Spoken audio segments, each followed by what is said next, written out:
Hi again, everyone. Thank you for coming back and watching another video with me. Okay, so now we're going to talk about holy relationships. Now, we have a lot of relationships in our lives, they are with our colleagues, with our family, with our friends, with romantic relationships, with just people you bump into at the store, or, with the cashier, with anyone that you interact with in any way. That's a type of relationship. And it's these relationships that make it possible for us to practice forgiveness and unconditional love, and thus fulfill our purpose. Okay? So without them, we wouldn't be able to do that. So that's why every relationship in your life, and they may not last long, some might last your whole life, some might not, but all of them are important. Okay, so what happens though when a relationship doesn't seem to be going that well? Especially if someone pushes your buttons. It may be a colleague, a student, a teacher, anyone at all. Something really just annoys you about them, and you're not sure why, but it really just pushes your buttons. You're triggered by them or something.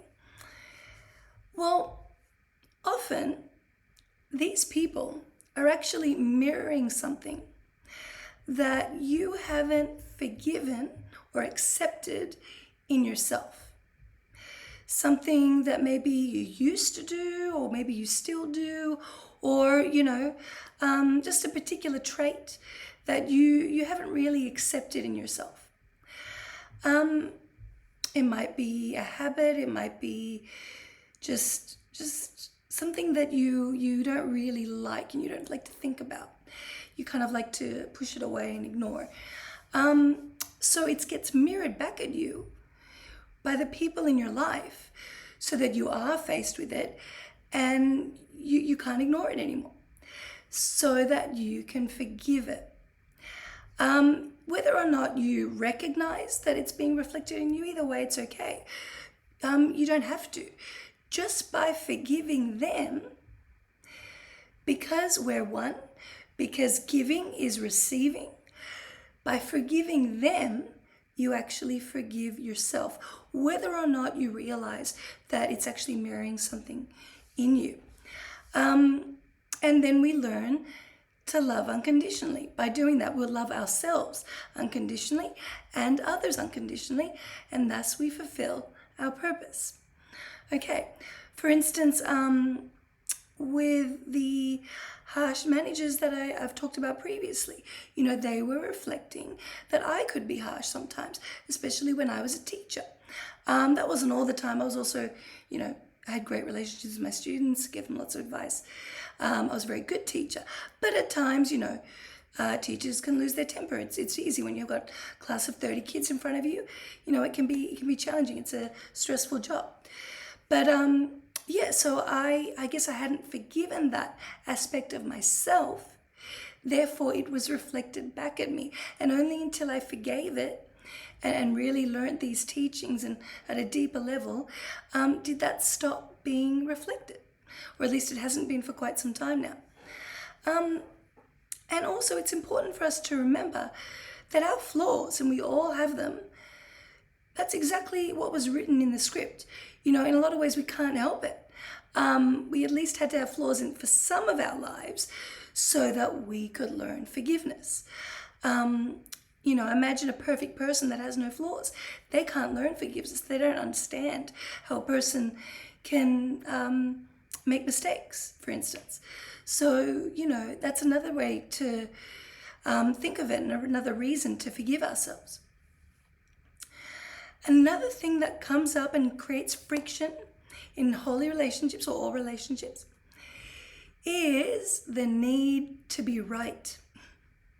And we all have it. It's fun being right. I love being right. It's a great feeling. But we need to let it go. When we notice we're doing it, when we notice we're holding on to something, and no, but I need to change their minds. I need them to see it the way I see it. I'm right, they're wrong.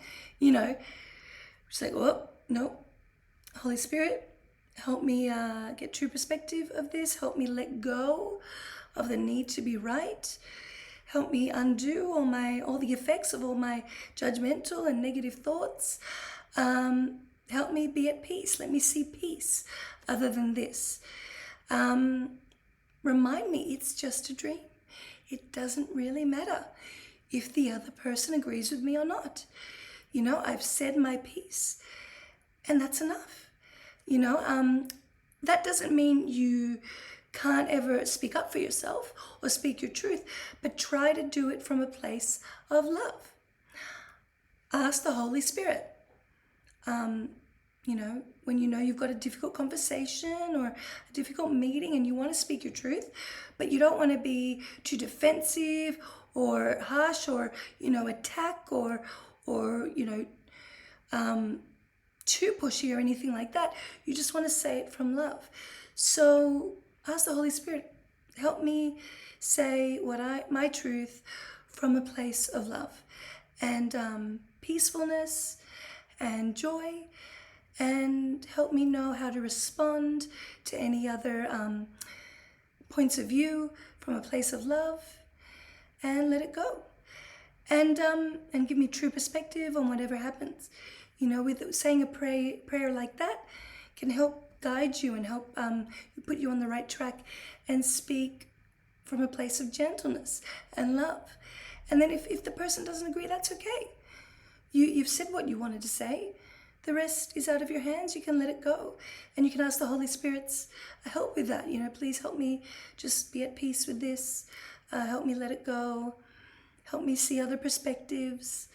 And you might also remind yourself you're the dreamer of the dream, not the character. So, rise up, look down at the situation from above, to remind yourself, you're the dreamer, not the character. So whether or not the character gets their way doesn't really matter.